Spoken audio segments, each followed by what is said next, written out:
নমস্কার বন্ধুরা, জ্যোৎস্না রীতিকথায় আরেকটি নতুন পর্বে তোমাদের সকলকে স্বাগত জানাই। বন্ধুরা, আজকের পর্বে তোমরা জানতে পারবে 2025 সালে গঙ্গা দশেরা বা গঙ্গা পুজো কত তারিখে পড়েছে, তার পূর্ণাঙ্গ সময়সূচি এবং পুজো বিধি। বন্ধুরা, এছাড়া তোমরা জানতে পারবে যে আমাদের জীবনে গঙ্গা পুজোর গুরুত্ব কতটা রয়েছে, তাও বিস্তারিত জানতে পারবে।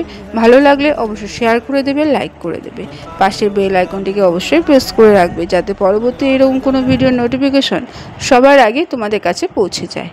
তাহলে চলো বন্ধুরা, আজকের পর্বটি শুরু করা যাক।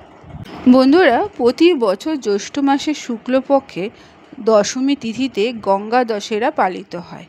গঙ্গা দশেরা গঙ্গা অবতরণ নামেও পরিচিত, যার অর্থ গঙ্গার অবতরণ। গঙ্গা দশেরার দিন মা গঙ্গার পুজো, গঙ্গা নদীতে স্নান, দান ও সৎকর্মের বিশেষ গুরুত্ব রয়েছে। পৌরাণিক বিশ্বাস অনুসারে রাজা ভগীরথের কঠোর তপস্যায় সন্তুষ্ট হয়ে মা গঙ্গা জ্যৈষ্ঠ মাসের শুক্লপক্ষের দশমী তিথিতে হস্ত নক্ষত্রে স্বর্গ থেকে পৃথিবীতে অবতরণ করেছিলেন। সেই জন্য এই দিন গঙ্গা পুজো করা হয়ে থাকে।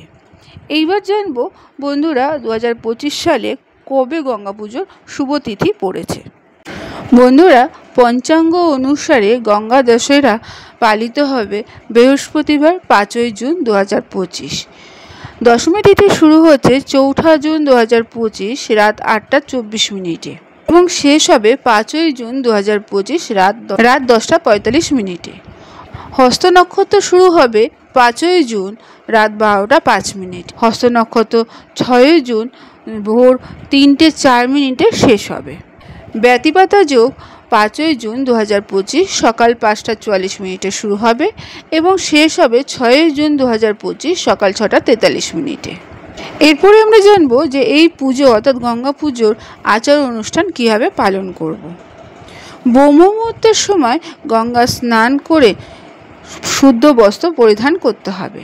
সকল দেবতাকে জল অর্পণ করতে হবে। তারপর মা গঙ্গার সাথে ভগবান শিবের পুজো করবে। এবার ভগবানকে চন্দন কাঠ ফুল নিবেদন করবে। মন্দিরে ঘিয়ে প্রদীপ জ্বালাবে। পূর্ণ নিষ্ঠার সাথে ঈশ্বরের আরতি করবে। প্রসাদ অর্পণ করবে। শ্রী গঙ্গা চালিসা পাঠ করবে।